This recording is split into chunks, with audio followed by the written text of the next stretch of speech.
Hey guys, it's Tyler with TCG Rewind. Today I'm doing another reaction video because quite frankly I've been really busy this week and I need some easy content. But that being said, I'm doing another reaction video. Cimo and MBT stopped playing decks from my website on Jank, which is a bit sad, but they might go back to it, honestly. I feel like they're running out of decks to play. They don't really know what to do, and there's a lot of decks to choose from on my website. So they might go back to it, but for now, I don't really have much to react to because the last couple episodes of Jank they had, it looked like they were playing some sussy Baka decks. So we're reacting to the original 2011 episode they did. They did one episode on this format, which is kind of sad because there's just so many like really good decks to like showcase in this format, and like honestly, there's just so much diversity. It's literally the best format Yu-Gi-Oh ever has had. So yeah, I'm gonna be reacting to it. As a reminder, I don't do these videos just to flame Cimo and MBT for their gameplay or anything like that. I typically do these videos because I like want to educate you guys on how to play maybe these decks better, or even educate you guys on how to play the 2011 format or play it just more optimally, because this is a very skill intensive format. You have to play perfectly to do well, and these guys are just doing these episodes for content creation, which is totally fine. So like, I recognize they're probably going to misplay, and yes, I will flame them, but I do it strictly to help you guys and not necessarily like just BM them, right? So anyway, let's just hop right into this episode. The Lost Sanctuary structure deck was released back on June 14th, 2011. This structure deck brought the agent archetype to the forefront of competitive play, and Why is Parshath here? Like, this card was not played in Agents at all. Like, it was in the structure deck, I guess, but I don't know why they put that here. Like, why not just put Venus or even like Shine Ball, I guess, technically. But yeah, Venus would make sense. This wasn't played. while we may have skipped over it previously, it definitely was one of the biggest threats of the format. Additionally, a new ban list was released on September 1st, 2011, and this list was monumental. Fishboard Blaster, Mind Master, Giant Trunade, and Royal Oppression were all now banned from competitive tournament play. Blackluster Soldier, Envoy of the Beginning, Debris Dragon, Formula Synchron, Legendary 6 Samurai Shien, Lone Fire Blossom, TG Hyper Librarian, Trishula, Dragon of the Ice Barrier, Heavy Storm, Pot of Avarice, Primal Seed, and Shien Smoke Signal were all now limited to one. Ah, what good changes, man. Like, look at all these. These are so good. I mean, the VLS coming off the list was like the most hype change they did. Like, everyone was stoked about it at the time. Like, it was really cool. Primal Seed was really weird, but this added so much balance to the format, right? Like this is like, this format is right before like there was like the Six Samurai Gravekeeper format. And so like that format was like a bit obnoxious. This change really put Six Samurais in its place. Honestly, I'd say it almost over nerfed the deck. The deck feels like pretty bad in this format, in my opinion. But for the most part, the rest of it, like, it just really settled like some of the really broken stuff in the March 2011 format, and then also like just like added so much extra like diversity. Like Pot of Avarice going to 1 was also pretty nice, to be honest, because this card at 3 was just kind of bonkers. One copy each. Duloran Tiger King of the Ice Barrier, Necrogardna, Summoner Monk, Tragodia, Destiny Draw, Swords of Revealing Light, Call of the Haunted, and Mind Crush were all now semi-limited to 2 copies per deck. Tragodia going to 2 was so big. It meant that you didn't have to play back row decks. Like, you didn't have to like rely on back row. Like, it gave a new option of gameplay where like now you could run cards like, you know, like that's why like decks like Piper Chaos are playable in this format, because of the fact that, hey, now I can run Battle Fader Tragodia and Gores, and I have like some nice punishes for my opponent just blindly swinging in directly, and it's really nice. Trag at 2, I think, is super ideal. And finally, Judgment Dragon, Spirit Reaper, Megamorph, Mystical Space Typhoon, Overload Fusion, Gravity Bind, and Icarus Attack were all now unlimited. This was like a really hype change, actually. Blackwings had seen a lot of nerfs leading up to this point. So Icarus going back to 3 was a really nice like buff to them, if people like, for those that liked Blackwings. I've said this before, but MST at 3 is ideal. I think in retro Yu-Gi-Oh! I don't understand why you would ever want this card at any less than 3. I feel like this is like a necessary card. to balance out card pools. So then you don't just have to like you don't have to run suboptimal cards to do the same thing that MST does. Like I think Dust Tornado is just, you know, discount MST, and it feels bad to like have to run that card. But MST at 3 is like super good in my opinion. It lets you play around floodgates nicely. It gives every deck that a nice tool to do that, but it doesn't like completely like destroy back row decks by having it at 3. You know, it's just like, it's like a nice addition that you can have. And then also Judgment Dragon. This was also a pretty hype change at the time. People were really like talking about how like Lightsworn could be good because of this. Because this was like the first time in a long time Judgment Dragon had gone to 3, which is kind of crazy. To 3 copies. In this series, both MBT and myself will be traversing the sands of Yu-Gi-Oh's history. Each episode will take a deep dive into Yu-Gi-Oh's past formats and unlock new strategies as new sets become available. Strap yourselves in because anything is possible. Welcome to the history of Yu-Gi-Oh! If you want 5% off any... There was a new ban of 2... Well, folks, we finally made it. Welcome to Tengu plant format. Now, when people think of Tengu plant, they think of a very specific point in time, usually September of 2011. The reason for that is twofold. Firstly, there was a new ban list released in September. It was one of the largest ban lists in Yu-Gi-Oh's history, and while it banned a lot of really powerful cards that people were sick of seeing, things like Giant Trunade and Royal Oppression, Amen. It also unbanned some extremely strong power. Those cards are also very legal and apparent in a certain other format. That being said, yeah, I mean, he's playing, looks like he's playing Billy Breaks Tengu Plants. This is like basically just good cards deck. This is what people mostly think of, or what people mostly play when they go back and play this format. If I'm being honest, I think it's like one of the more boring decks of the format. Like there's so many other really cool decks in the format that you can play. But you know, this would be the best way to showcase it for History of Yu-Gi-Oh! So, you know, respect. But I don't want to hear him talk about the deck for like 40 minutes. Look at this. My God. We're still going. All right, we got to Cimo. Really happy to be piloting it. Well, folks, we finally did it. We're not only out of the shirt of shame, but we are now in one of Yu-Gi-Oh's most loved old legacy formats, being September 2011. It's the best one, guys. If you haven't played it, play it. We have tournaments for it. You know, you can join the Tengu Mania Discord. I can add a link to that in the description. But yeah, this is the best format Yu-Gi-Oh's ever had. It is far and away the most balanced and the most diverse and the most skillful. It has all the qualities that a good Yu-Gi-Oh format should have. It is literally the peak. That being said, looking at this agent list, I think this is like the second place list to Billy Break's first place. But I do think this list is like honestly kind of bad, if I'm being honest. Like I am not a fan of triple duality in this deck. I think that's like kind of a sussy approach. I've also always kind of felt like if you're like gonna just run no trap cards whatsoever, like outside of Dust Shoot, right? Why not just make these MSTs decree? You know what I'm saying? Yeah, because like even at this era, like Dark World wasn't even out. So like with Dark World, like you have MST, like MST is like better for like going against Dark World if that's like gonna be a popular option. But for the most part, in this format, like in this like time, because this is YCS Toronto, there's no reason not to just have that be decree, but it's whatever. That being said, yeah, I'm not a fan of duality. Look how many cards you want to normal summon and then like special summon following. Like you have like Birdman, you have Venus, you have Tour Guide. So I just am not a fan of this card in this deck in particular. Maybe if you're playing TG agents, it would be a bit smoother. And I also don't like double Christia if you're opting for triple Veiler. I think you should run one Christia if you're running triple Veiler, and if you want to run, like if you're going to run triple Herald of Orange Light, then double Christia makes sense, right? Because then you actually have a really good chance to fill your grave, and like you want to see more of this.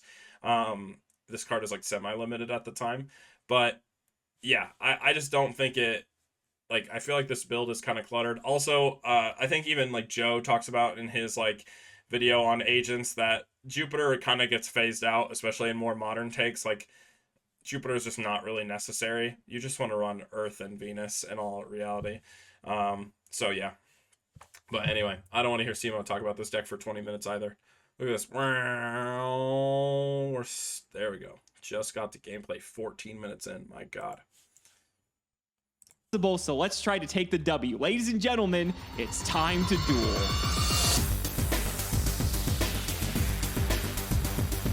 Buddy, I am stoked for this episode. I think a lot of people have been waiting for us to get to this format specifically to see what it is all about. And, you know, people are probably expecting we're going to do it justice. We're probably not. We're probably going to commit acts of travesty on camera. But, you know, this is one of the saddest things, though. A lot of people were hyped for them to make this episode, right? Like, I was expecting them to do multiple on this, you know? They did 4 episodes on Edison format.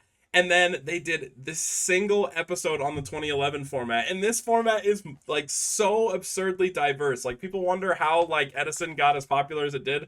And like 2011 is just like the most underrated format like we've ever seen.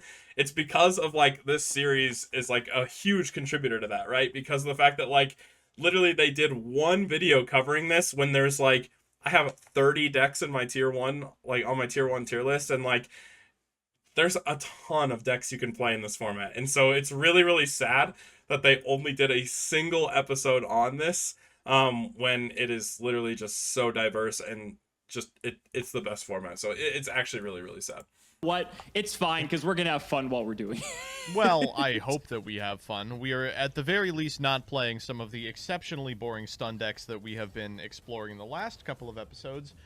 This time we will be summoning monsters and activating their effects. So, you know, it's slightly different than normal. You didn't have fun playing Malefic Cyber End Dragon, buddy? No, Is that what you're It was saying? so sick. Oh, I was so happy. You know, you're saying that now, but then you're probably going to regret the fact that you're not playing it because now you actually have to use brain power this episode. And, you know, that's something that we're not particularly fond of on the history of Yu-Gi-Oh! True. All right, well, let's go ahead and get into it then. Let's shout out the patron. It is Yuri Trezek. Thank you so much for the support, buddy. You got the fingers up for me?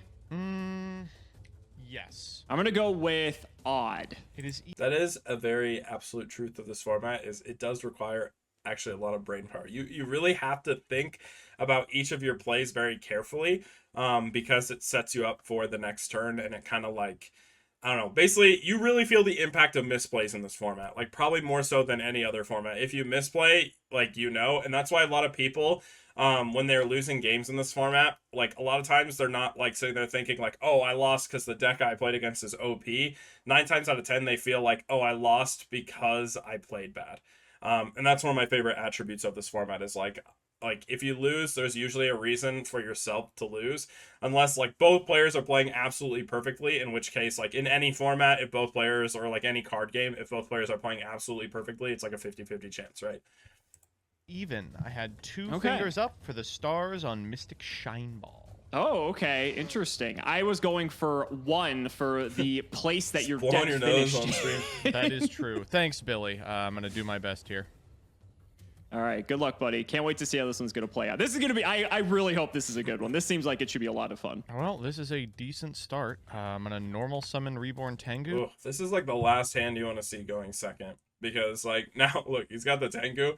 Like, Cimo's gonna be so far behind on tempo. Like he has to see like a Venus or something potentially to like do something here, but like you really don't want to normal Earth, search a Venus, and then pass. That's like literally what this hand is capable of doing. So it's like really, really awkward. I'm going to set 2 and back to you. That's probably as good as it gets. I will draw. That's even worse. Nope. Okay, let's go into main 1. I will go ahead and run out the Agent of Mystery Earth. All right, so you want to walk through how powerful this card is? It's not bad. I get to go ahead and add an agent monster from my deck to my hand if you'll allow it, unless you have a response here. Okay, well, with that then, we're going to go ahead and grab everyone's favorite card, the Agent of Venus. Okay. And unfortunately, buddy, I don't got much else going on, so I think I'm just going to pass the turn. Okay, I'll draw for turn, stand by main. Oh, that's a pretty good. sick pickup. I will normal summon a strange one-of that's in here. Spirit Reaper. Ooh, I mean, that's a pretty good one in this case, sure. I'll take the 7. Agent will go. And I feel like he maybe should have Veilered the Reaper here. I guess, like, it's a bit of a gamble. But there's, like, 2... I guess actually it's probably fine to let him hit. If he hits Christia, like you can reborn it, so that's like what you would bank on in this scenario. But losing the reborn when your hand is full of like garbage cards is also kind of a big risk. So maybe you could make a case for Veiloring Reaper, just so it's instead of discarding one of these, it's discarding this. It does just kind of put you in an awkward spot though. Like, but technically discarding Shine Ball or Christia isn't that bad. You're gonna hit me for 3. Who said that GOAT format ever had to end? Please hit the card I really want you to hit. Oh, let's go! Get him out of my hand! Well, I mean... That actually happened so much in our Tengu Mania tournament. I think I saw on 2 different times a Trishula hit a Shine Ball out of an opponent's hand. Like, it's actually crazy how relevant Shine Ball, like, gets removed for, like, hand removal effects just randomly. That's very fortunate for Cimo. Like I said, that's like second best option compared to just pitching the Christia, so he could like normal Venus, use the effect, get a Gotchi, and then reborn the Christia, which would be like bonkers good.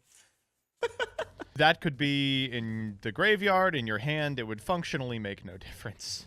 You know, it's fine by me. I'm not going to complain. I will draw. Cool. That's actually kind of cool. Well, I guess we go for it. I will normal summon Agent of Creation Venus. Well, we've still got priority. Would you like to do something with it? Yes, I would like to pay that 500. You have a response? I do. I will Book of Moon your Agent of Creation. Why would you do that, buddy? I actually don't think it's worth calling priority here. Oh, actually, no, it is. It is, because he has 2 fairies engraved. So he could go, if he calls priority, then even if he gets outed, then he can just pass, and like he has a chance to slam Christia again. And this time he has the Veiler, so it's not bad. That's so rude. Because I can't beat Gotchi Gentetsu? Fair point, fair point. All right, so I'm going to get a Shine Ball to the field. Thinking what I want to do next. Well, I'm partially insulated from Spirit Reaper, but not by a ton. I think I'm just going to pass. All right, I will draw for turn. Standby main. All good. What's the defense on Venus? It's a whopping 0. Oh, sick. Well, I've got a play. It's an interesting one for sure. I'm going to begin by tributing this Reborn Tengu for a Caius the Shadow Monarch. Sure. That's pretty good. I'll go ahead and banish your face down card and trigger the effect of the Tengu. I think I'm going to Veiler the Caius. This is fun, buddy. We actually have gameplay. Right? It's not just... It's very interactive, you know? Look how much interaction is occurring. It's super back and forth, super grindy. It's just such a wonderful format, guys. It's so good. Especially when, you know, in other formats, you wouldn't be able to necessarily do this. Veiler was a very good card. Oh, I'm going to slap my big idiot on the field or flip a skill train. Indeed it isn't. Yeah, that's fine. I'll go grab my Tengu. Wish I had Maxi, but unfortunately I do not. Well, you know, not much to do here. Let's just go to combat. Let's go Tengu into the Shine Ball. Okay. Caius into the set card. Go Reaper direct. Take the 3. What are we hitting, buddy? There's a 50-50 chance. This one. Did not show up. Which one? Oh, that means you get a free That's one. pretty ideal. The one closest to your extra. The one closest to my extra deck. That is a Sangan. Second main, I will set a card, and back to you, Buckaroo. I mean, your board's looking pretty good, unfortunately. That's pretty cracked. He drew the MST, so he can out one of these, and then he can slam Christia. If he has the warning, then you can just reborn Christia, which is really, really good. So, main 1. Think how I want to do this. It's not great. Well, I'll start with a Mystical Space Typhoon, going after the one you just set. That is a Call of the Haunted. Okay, good to bring back Tengu. I will. And I don't really know about doing the Call of the Haunted play here. Like, yeah, you get this extra Tengu, sure, but like what does that really do for you? I guess it could like potentially set up like a Trishula play on the next turn or something, but like I still think it's like kind of jank. I would much rather keep the Tengu in deck than just have 2 pointless Tengus on the field. then in resolution, we will summon another one. That's fine. All right. Wish I did this first, but here's Christia. There he is. Any response? No response to Christia. Perfect. That means it's probably not long for this Earth then. I guess I could go to battle here. Do I have any other options? Probably not. You gotta add a card back. You're through all your Tengus at this point. Well, I'm actually going to trigger the effect of Christia before I forget to bring a monster back to my hand. So I will grab back... Get the Earth. I've already gone through my shine balls, so like Venus isn't fantastic. I guess I get Earth? Sure. All right, I'll just go to battle. Let's hit a Tengu. Sure. I'll take how much here? 11. And then head over to second main. I guess I'll run out the Earth. That's okay. Let's bring that out. So let's go ahead and grab ourselves a copy of Jupiter. Hey, the And guy. I think... This is actually like an okay play, because in the event that MBT can out the Christia, like he gets the Earth back in grave on the next turn, and then he can just resummon it if he does out it. So that's not bad. Probably just gonna set one and pass the turn. All right. I will draw for turn. Stand by main. I'll set that for sure. Let's go to battle phase here. Sure. I'll go Tengu into Earth. That's fine. So I take 7. Let's go Caius into Christia. Do you have a response? I do not. All right. I will enemy controller to change your Christia to defense position. I see. Sure. So Chrissy goes to defense, and then it dies. And This makes me wonder if he has, if MBT has, warning set. But also, the enemy controller is a little weird here, because I feel like he could have just tributed his Reaper and just swung in for game, because Cimo's at 55. Like, that's just game right there, right? Like, I guess you're, like, potentially worried about the back row, but if they looked up lists ahead of time and knew that they're playing the first and second place list, then, like, you know that the only trap card this deck is main decking is Dust Shoot, so you just win the game right there. and then back to And also, in general, agents almost never run, like, active back row. Which I don't necessarily agree with. I think back row is actually pretty good in agents, but yeah, they almost never run back row, which means like this is almost definitely not a mirror force. So you just have game right here. So I don't know what's going on. the top of the deck, I believe. Oh, because of its effect. Yep. Then Thank we you. will get in directly with Reaper. I'll take the 3. What are you gonna hit, buddy? I don't know. I didn't think I'd get this far. How about this one? It's the Jupiter. Ooh, that's unlucky. Okay, so you are at 1, 2, 3, 4, 5 engraved. I'm at 5 now, sadly. Thank the Lord about that. Okay. Now I have in main phase 2 some decisions to make. Spirit I don't Reaper's have been that kinda many clutch this game. decisions. I will just pass here. I'm gonna draw a card. Could be anything. Literally anything. Literally could be anything. All right. Main 1 here. I'm going to activate Reborn. I'm going to target my Jupiter. I can't let you do that, yeah. Oh, that's a big one. Yeah, that's probably just game. Like I said, it was very likely that this card was warning, but this game should have been over on the last turn anyway. That's a really big one. Damn, that sucks. Let's see. So I'm going to be taking 41, 44. I'm not dead. I need you to have a monster, but that's pretty likely in your deck. You're playing plants. Well, I think to at least buy me a turn, I can do this. I'll set one and pass. Stand by main. That's a very funny line. Is it actually good, though? Time will tell. I'm going to activate Monster Reborn, targeting a Mystic Shine Ball. Sure. I'm going to normal summon Effect Veiler. Perfect. 3, 4, 5, 6. Let's go for Brio. Mm-hmm. Brio effect. I will pitch Dandelion. Target your monster. And there we go. That'll do it. I had a very sick line if you did not have warning. I will but say, unfortunately, before had to anyone stop it. gives you any shit for Veilering that Caius, I had lethal if you didn't do that. Fair enough. I don't think anyone would have given like shit for Veilering the Caius. That was absolutely the play you had to do, because one, like, even like if you don't know what's in Cimo's hand, right? Like, you want a Veiler to protect your agent from getting banished, because that enables you to summon Hyperion, right? So like, you kind of have to Veiler there no matter what. That's so loud. Oh man, if you did not have that warning, I was gonna go off. I was ready to Black Rose plus Christia you. It was gonna be sick. That Spirit Reaper did a number. I lost 3 I was cards gonna off say, of that thing. big shouts out to Spirit Reaper. It looked like crap when it was getting the Mystic Shine Ball, but then it got like 4. How is he gonna Black Rose plus Christia? Like, I'm trying to think. Like, I don't think there was a play. He had ripped Christia. He was gonna Monster Reborn, like, probably Jupiter, then just special Christia, and you can't synchro after that. Like, you can add the Earth back, but that I don't know what he's talking about with Black Rose, but whatever. Other cards out of your hand. Really killer stuff. My hand was just a ton of monsters, and I just didn't really have a lot I could do each turn, at least until like the later stages. But maybe that's just how this deck is. But I get to go first. Maybe it'll make a difference, and we'll see if that's the case. Good luck, buddy. Good luck to you too. Oh, I imagine it will make a difference. This is a. I think so as well. This hand looks significantly better. I'm going to start with a duality. Yep. Oh my god. Ooh, those are some pretty. Ooh, so Tour Guide's definitely the choice here. Like, you can get a Dark in your graveyard for BLS, which is kind of bonkers. Like, especially because you already will have the agent off the normal summon of Earth this turn. So that's pretty good. Pretty good ones. Not fantastic into duality. Earth at least. No, not fantastic into duality, but for the next turn, buddy. Oh, just you wait.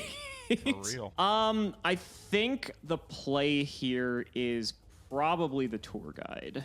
Oh, wow, okay. Do you and that's because I already have the Earth in hand. Okay, well. Makes that decision a little bit easier. So I'm going to go digging. We're going to grab the Venus. We're going to shuffle up there, and then I'm going to set one and throw it to you. Stand by main. Very strange start for me. Very, very strange start. I'm going to normal summon a Reborn Tengu. I was going to say, like, if you have Tengu, I feel like the decision's a lot easier. That's fine. Let me try this out. Take the 7 here. Sure, Agent's down. Second main, I'll set one as well. Back to you. Ooh, that's so optimal, right? Because now Cimo's in such a good spot because he can end phase MST this back row. He can Tour Guide into Leviathan Dragon. He can detach the Sangan, and then he can banish the Sangan and the Earth and just make make the BLS. And he gets to clear all 3 Tengus. And even if he gets Dark Hold there, like, it doesn't matter. Like, if Dark Hold gets burned, then he still has Venus for follow-up on the next turn with a Hyperion just in case. So Cimo is in a very good spot. I'll space the back row. Okay. It was the Book of Moon again. Okay, sure. We'll draw. Ooh, that's Not really exactly too happy to see that, but it's... Earth is actually really good with Venus, like, after you already have Venus, because what this can do is it can enable the double Gotchi. And people really underestimate how OP double Gotchi is, but it's like, for example, if you summon Venus, you get the first 2 Shine Balls, you make a Gotchi, then on your next turn, you can normal summon Earth, search a Venus, and then pay 500 for the 3rd Shine Ball and make the 2nd Gotchi with it. And that's kind of correct. Fine, I suppose. Okay. Now, what do we do? Got a couple lines. Summon Tour Guide. I think I like this one the best. Normal summon Tour Guide. No response to this. I will activate. No Veiler. No Veiler. Let's get good old Sangan. Now you can detach the Sangan and search via its effect, right? Unfortunately, no, I cannot. I really wish I could. Actually, in that case, if that's not the ruling anymore, maybe I just want to get the other Tour Guide. Yeah, not terrible either way. For those of you who are wondering why exactly we were able to do this last episode but not this one, it was ruled 3 days before this tournament that it didn't work like that, which threw the metagame into chaos. The deck that Alex is playing was functionally unbeatable if you were allowed to do this, because Sangan in Agents is a real house of a card. So the trade-off here is if I get another Tour Guide, then if I draw Sangan, then like the other Tour Guide gets slightly worse, but like Sangan's still like a better card. I actually think I'm going to go for the other Tour Guide. Okay, it was like the most common thing in this format. So like I'm really surprised these guys don't know this, but like the first Tour Guide always gets Sangan. Whether you're going for an Exceed or not, you always get Sangan because of the fact that if you draw Sangan, not only like, yes, he's saying Sangan's a better card to inherently draw, I guess.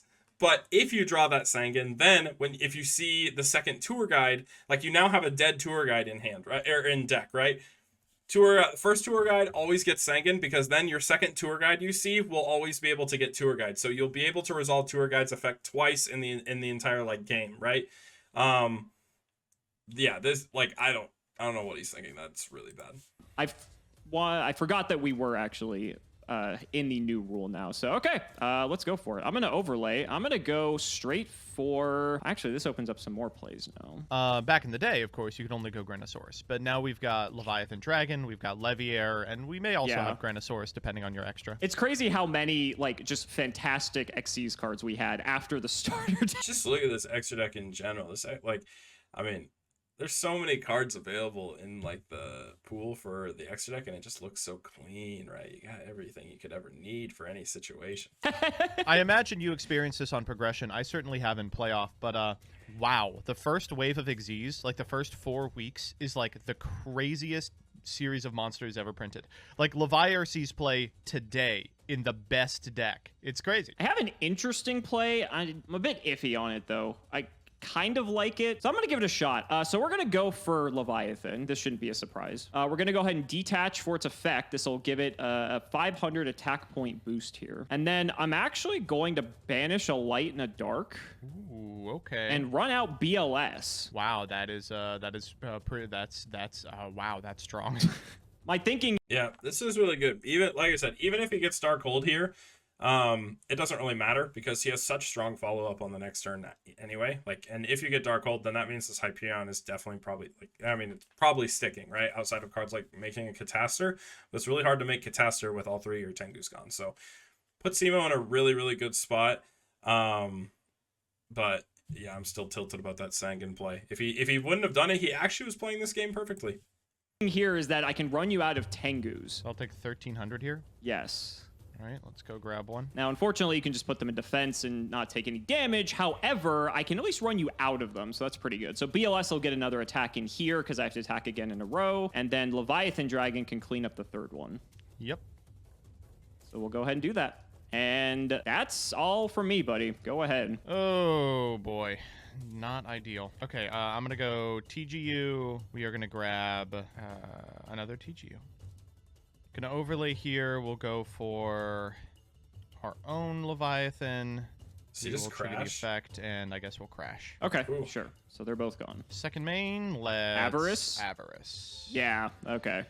Okay, so we'll put Makes sense. That's the only downside of giving you 3 Tengus immediately. Yeah. That's pretty good, actually. I mean, for it's him. not that big of a downside, even. No. Shuffle them up. Gotta draw some non-monsters here, and we did... not. Holy shit, am I just dead here? It's not looking great. All right, back to you, Buckaroo. Oh, that's not good. Okay, I would like to be able to clean this one up, but I'm not sure if we can. I will go into main 1 and see if I can find lethal. Find lethal. You have lethal. You literally just normal Venus, get 2 Shine Balls, make a Gotchi, and then you can banish this Earth in your hand for Hyperion and swing in. Granted, that doesn't necessarily play around Gores, and that does run the risk of getting Dark Hold.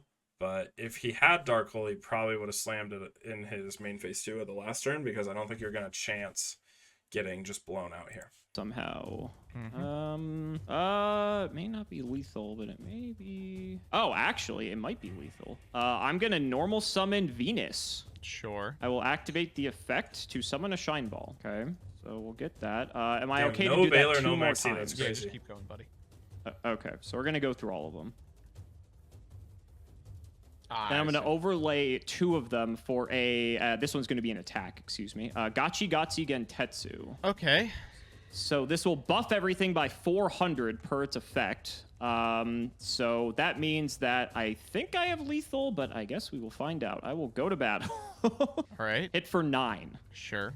9 more. Yeah. 2K. Oh, and then he's... Yeah. So I'll take 2,000 here. I have a do Gores? have the Gores. Okay. But it's not that impressive into a board that literally wipes it. Correct. So BLS gets to attack twice here, which is pretty sick. It does prevent you from dying, to be He does have Gores. Actually, I kind of like this a bit better than just than doing the Hyperion, because at least he now saves the Hyperion for this exact situation. So he is safe. I just was too lazy to do math. fair. Second main, I am just going to pass it to you. How are we doing this? I also need to take another 1,000 for summoning the Shine Balls before the comments eviscerate me. Well, it's not pretty. Yeah, do I know anything about your anything? No. Crap. Which doesn't help you. I will normal Debris Dragon. I will Reborn Tour Guide. Oh. That is fine. Is there a Black Rose in my future? Yes, I'd like to make sure that we don't die to the Gachi Gentetsu, though. Sure. So I take 100 here, and then I'm gonna take goes down to 7. So I take 3. I lose my materials, I want to see and Cimo's then make grave. Black Rose and nuke the board. Yep. Does he have 4 fairies? They're all gone. Okay, how are we doing on fairies and grave? 4? Oh boy, back to you. Could be anything, right? Could be Yeah, anything. that's pretty good. Go to main Bonk. 1, summon Christia.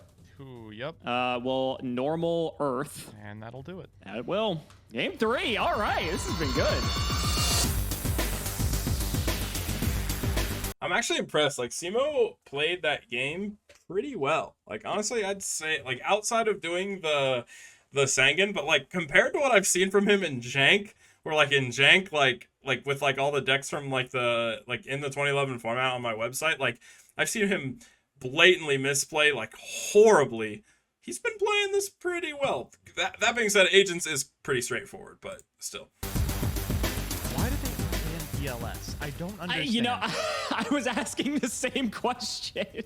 What's the The card's so crazy. What's the upside to that? Oh god.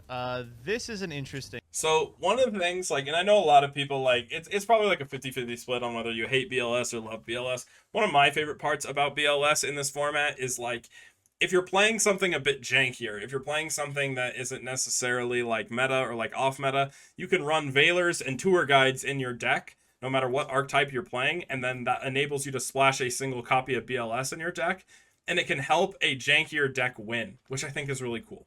That's one of my favorite parts about it. I personally think there are quite a few counterplay tools to BLS. Like, if you just Veiler it before battle phase, like, then it's just a 3000 vanilla, and you can, like, make Catasur or something, deal with it. But, you know, there's a lot of different ways to out BLS, even, like, mind controlling it and just having it banish itself, all kinds of different things. It's not a huge deal, but I do understand why people, like, get frustrated with it, because it is very powerful, and at the right moment it's like insanely powerful. One. Best of luck for game 3.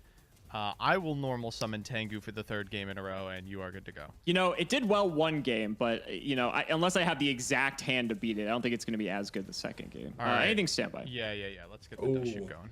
I mean, I don't think this changes my decision at all, so yeah, sure. Here, take a look. Sangan, Jupiter. Duality's nice here because it sort of plays around the dust shoot. Yeah, let's go.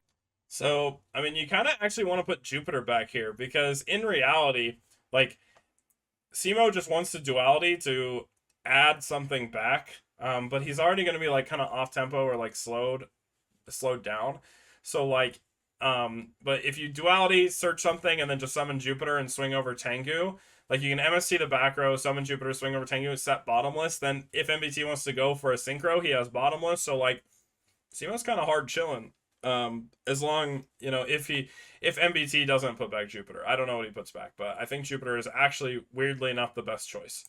Go for, let's go for Earth here. I think that's correct. I think that makes sense. I don't think that's correct. Earth here.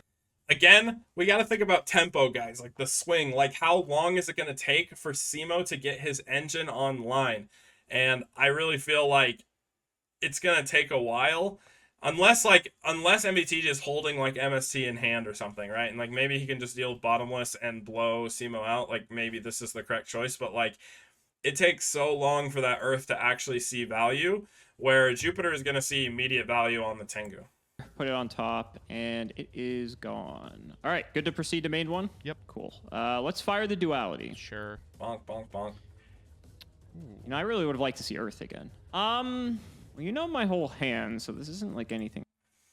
It's like Veiler's not bad here, but you can almost make a case for just taking another duality, because you don't really need Veiler. But one nice thing about Veiler is, no, actually, I don't know. I don't even think, like, because even if he tributes for Caius, like, it's gonna be like a 1 for 2. Like, you're gonna want to bottomless it, so you probably just want the other duality. Exciting. Veiler's nice because it possibly stops a push. I've already got MST for your back row. You could have another one. Could honestly just take another duality.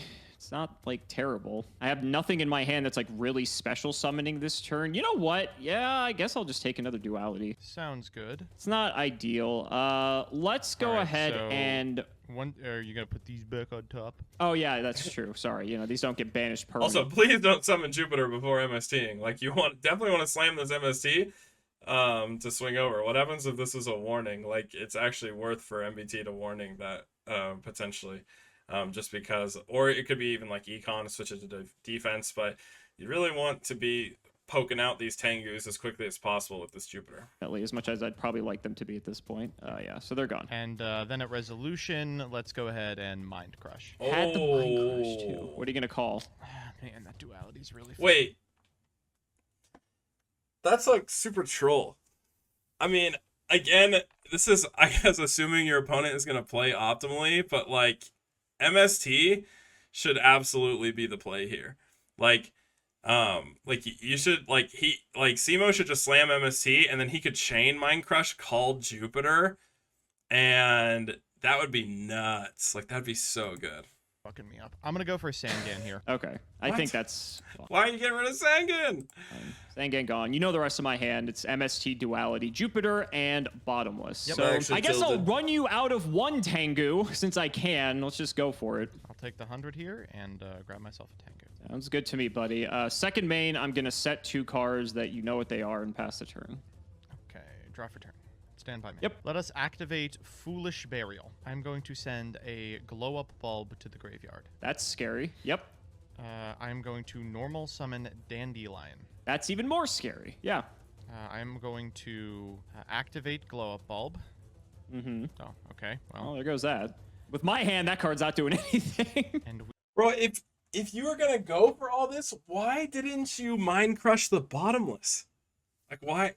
What? I'm so confused. I'm so confused by this. we will go 1, 2, 3, 4, 5, Stardust? 6, 7, 8 for Stardust Dragon. Okay, that Sucks. makes sense. That makes Jupiter's sense. That actually a makes pretty good out to Stardust here, but unfortunately, it's not going to be long for this Earth at this rate. I imagine you're going to trigger Tengu here as well, so you can grab that. I will. Is there Okay, that makes sense. That makes sense. I guess I see why he was going for it, because he any had this exact scenario where he is playing through Bottomless the whole time, but still, seems a bit sussy.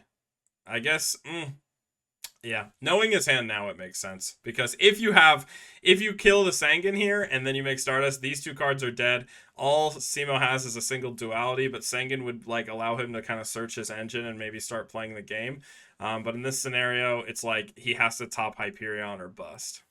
advantage here while I think out loud? The inevitable. You've got 2 tokens. You've already normaled. I have. Only Stardust can get over it. I guess I'm gonna force it. I will activate the effect. Yeah, that's fine. And unfortunately, That sir, feels really I have the bad. biggest punish in the 7 seas.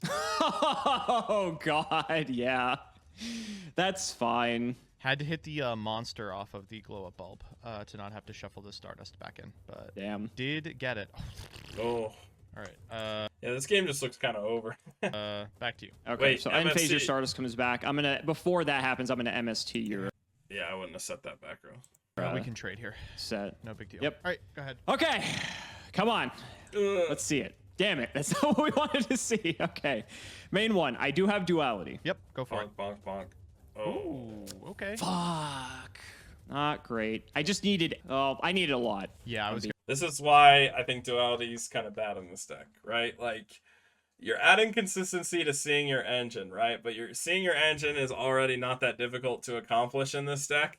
So now you're just slowing down your deck significantly and preventing yourself from actually, like, playing the game. Like, if this duality was something else, it could have actually been like a tuner or something that could have maybe helped you get out of the situation. But now it's really bad. Like, if this was like, yeah, I don't know.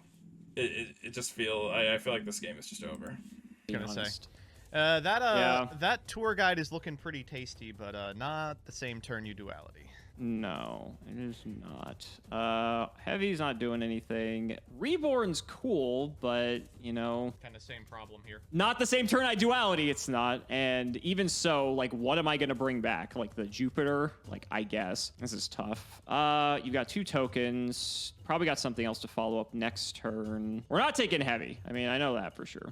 Are you sure? I mean, what if you did? What if, I mean, you could just have 2 back row at next turn, and then, you know, like, the best case scenario with Reborn at this juncture is, like, not great. So I actually think I have to go for Tour Guide. And then battle, I He guess. just hates putting back the cards off duality. God, that avarice is just crushing. I The good can news kill is Tengu. the avarice is now limited. Thankfully, you know, when you draw it every game, Yeah, it you doesn't know, matter. well, is it really limited at all? I can kill a token and at least get you one thing down. It's like killing Tengu just seems so worthless. The only trade-off is if you have more plays with synchroing, like you don't get more Tengus. The fluffs are also like sort of a problem too, I guess. I can't kill them both, so you're gonna have one at least. Like none of this matters. Like none of it matters at all. You could get like a tuner. I'll just hit a token. Second main, I'll set one, go. At least you can't like modulate as easily. True. Can you get that monster reborn back? Yeah, sorry. All right. Stand I'm just by not on it with my dualities today. Yeah, that's fine. True. I'll normal Thunder King Ryo. Oh, Gross, sure. Combat. Let's go Ryo into the Jupiter. that's just take game. 100 There's here. no way. We'll go Stardust Direct 25, and Tengu Direct. 17. Go ahead. We're gonna need something. The agent special. Fantastic. All right, main one. Yep. Show me the Veiler. Okay. Yeah, I mean, you had Thunder King anyway, so it's not like it mattered. This was fun. This was a good game. This was anyone's MBT just kind of had everything this game. That's unfortunate. game, Yeah, truly. Could I'm gonna still go either way. I'm gonna Gores out my Shine Ball and just Excellent. concede here because Excellent. that and the MST that I drew was Excellent. just not happening. Fantastic, dude. Oh, Wow. that was Well, brutal. Oh my god. All right. Well, That's, just like that's the Agents. first and second place match, Plants and Billy Break take it once again. Good games, buddy. you know, I know this is called Tengu Plant, and obviously the plants mattered a fair amount. But I think the Tengu is the more important part of this one. Oh my Yeah. god. What do you do if they normal summon Tengu turn 1? It just feels like the end of the game. You hope you have tour guide BLS. That's what you do. Yes, my god, what a catastrophic set. So the reality of Tengu is, yes, Tengu is like has a decent amount of board presence, but cards like Thunder King are really nice to deal with it. Like you can just kind of swing over Tengu, and then they can't like make a synchro play with the Tengu. They can, but it still burns like the resource, right? Yeah, outing Tengu is annoying, but they have to see their like plant tuners and stuff like that. And like if you like have back row and stuff, it's also really nice. There's a lot of ways to deal with Tengu, including like another thing is like econing or mind controlling the Tengu and just making a rank 4 exceed. That's another way to like outplay Tengu and get around it. It is like a pretty powerful card, especially, I mean, it's like one of the most powerful cards, if not the most powerful card in this deck specifically. But yeah, it's a lot more manageable. This game was just like, a majority of it was Cimo drawing hella dead cards. Like he saw like all of his worst cards in his deck. And it's really uncomfortable because like realistically the way Agents works is you want to use your weenie guys to bait back row, and then once that back row is cleared and they've used their resources to out your like Venuses, your Gotchis and stuff like that, that's when you can just slam Hyperions, and Hyperions are supposed to clean up the game. But Cimo literally saw like all of the worst cards in his deck, and it was really unfortunate. And Avarice Yeah. as well. But at the end of the day, you know, this Tengu plant deck by this point in its history looked like an old school goat deck in that it was playing 25 one-ofs. Like anything even remotely playable in this deck outside of Tengu Tengu Plants is literally just good cards deck. It's like it, and the fact that that's still a functional concept in this format shows why this format's so good. If you can like put a bunch of good cards together and be a good player and win, speaks lengths about like even Billy Break as a player too, which is really cool. exactly was limited. And because of that, no one was really expecting it going into YCS Toronto. Joe actually talks about his pretty miraculous run at that tournament. He played against, I think, an agent player round 1. Normal summoned like a lone fire, and they went plants. And, you know, what a hilarious thing to hear.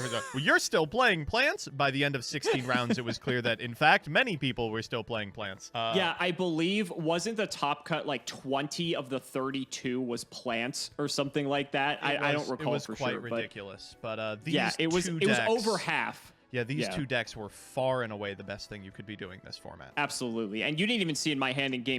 Not far and away the best. Like these decks are very powerful. Do not get me wrong.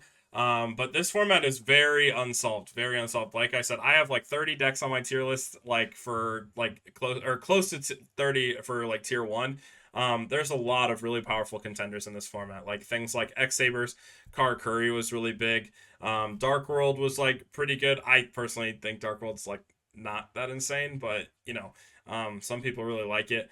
And then there's like Psychics, I think, is a very, very strong deck that was not explored at all during this era. TG is another very powerful deck in this format. But yeah, I mean, I could just go down my whole tier list. But regardless, like, there are a ton of decks that are viable. A lot of people kind of look at this format and think, oh, it's Tengu Plants Agents. Those are the only 2 decks.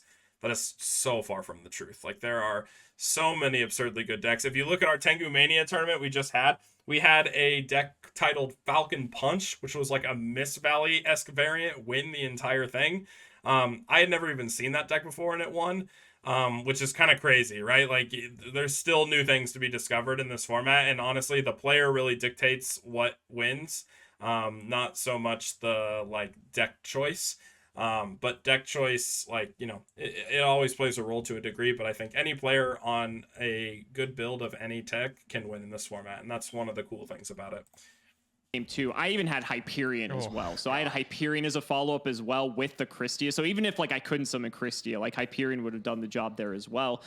This deck was sick. I mean, the biggest issue is that A, the shine balls are just the worst thing to draw on the planet. Right. But B, the other problem is it just plays a lot of monsters, and like your hand gets gummed up with just things that you really can't just synergize well together. You don't really have a wall of ways to special some things because this deck's playing like 3 Tour Guide, 3. This is why I like the TG version of the deck better. Going Striker into Warwolf is like a really nice, like, no normal summon play. And then those cards also just synergize with the rest of the cards in the deck very nicely. And then you're not as like normal summon reliant, because you really want to just use your normal summons on Earth or Venus, like in reality. And that's why I kind of like this a bit better. But 3 Earth rather, 3 Venus, and you kind of find yourself in the situation where you can't empty your hand fast enough. And the main deck of this deck was actually on 30 monsters and 9 spells and 1 trap. It was maining the lone copy of Trap Dust Shoot in the main. And so, to be fair, like, you're not really dying that quickly in this format, but at the same time, when you're not able to like just play multiple cards a turn, that was essentially what happened in my game 1. My hand was like 6 monsters, and so I really just was itching for anything else to do at that point. And when your hand is like the other half of the deck that's good, my hand in game 1 was all monsters that were like the low end. I didn't have any of the bombs, like the Hyperions, the Chaos Sork, the BLS. I had the Christia, but that was it. If you have maybe like a Tour Guide or a Venus plus plus one of those bombs, then you're going to actually have some things going on. But if you get one half of the deck or the other half of the deck and it's all bombs and no way to actually get them going, you start to see like some consistency issues with the deck. But what I do like is this is one of like the first examples of one of the structure decks where you could just buy 3 of it and have like 85% of a constructed playable deck. This was like a sick format for budget play. Like, growing up, like when I was playing through these formats historically, like I had like I was playing on a very minimal budget. Like, I was in high school, I was like supporting myself completely through Yu-Gi-Oh! Like, I had to, if I wanted to play, I had to trade for stuff or whatever, right?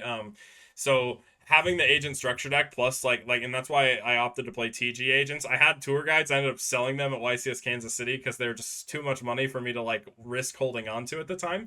So I played TG agents because it was like all commons and then a structure deck, and it was really cool. Like, it was such a cool format to like play in because like any player could have access to a top tier deck like agents, right? Like, agents was a top tier deck that you don't need tour guides to make it function, and I think that's really cool. Except for like Tour Guide essentially and like the extra deck, right? And that's what some people did. Like, this was a deck that was represented very heavily at the lower level because it was very affordable, very cheap, and very effective at the same time. And I think we're about to see a lot of that again in our next episode when a structure deck just kind of comes to the forefront. Playable strategies, maybe to a less successful degree than Agents was. But for a period of time in 2011, this was Konami's MO. They were like, invest in the tour guides, invest in, the extra deck monsters. We got you covered on main deck cards. We'll just print the good ones in the structures. And It was a nice time to be playing, to be sure. It really was. This marks the end, by the way, of my hiatus from Yu-Gi-Oh. Hooray! You know, Welcome back, buddy.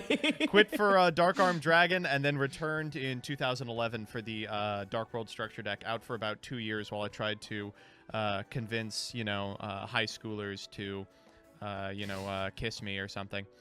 I could not have picked a more interesting time to come back. While Reborn Tengu was an extremely powerful card, and you could argue so meta-warpingly strong that it choked the life out of some of these lower tier decks. You have to admit, we had a It did it. It accentuated the lower tier decks. Lower tier decks can also run Tour Guide. They can also run Tengu. Like, it doesn't really choke out other things. Like, there are plenty of decks that can handle plants that aren't running Tengu. Example being X-Sabers. Like, I'm a huge advocate for X-Sabers. I think it's one of the better decks in this format. And I think that, like, X-Sabers doesn't run Tengu. It doesn't really run a lot of the cards. Like, it doesn't even run BLS or anything like that. And it still is functionally very, very powerful. A bunch of back and forth in these games. There was play to them, and it's not surprising to see why this is a format that is kind of beloved when it comes to legacy ones that people play to this day. Absolutely. A lot of just intricate decision making as well. There were several times, although the audience won't see it, you and I took several minutes just to deliberate over all the different lines we could possibly take. It's true. Even, like, you guys don't see it in Tournament of Tournaments, but when I play with Joe, there's so many times I, like, have to cut out. There's, like, segments of where me or Joe are just sitting there kind of, like, thinking for a prolonged period of time of, like what we can do or how to play out the turn, because there's just so much depth to this format, and that's why I love it so much. That's what I really love about a format. I feel like we haven't really seen that since we got out of Edison, if I'm being honest. And that's the type of Yu-Gi-Oh! I enjoy the most. And so next time around, the format sort of evolves into both of these decks, the aforementioned Dark World deck, as you mentioned, and I'll be playing something a little bit different just to mix things up a bit. But the fans will have to wait and see what that is. Different is one word for it. Criminal is another. And, I invite you all to speculate as to what that could be. So guys, that's going to wrap it up for another episode of the History of Yu-Gi-Oh! Looks like I'm back in the shirt of shame, but it was nice to be out of it for once. But next time, I'm definitely going to deserve to be in it for what I'm playing. But you'll have to stay tuned for next time. Let's shout the patrons. Shout out to Shout13. All right. I think that wraps it up for this video, guys.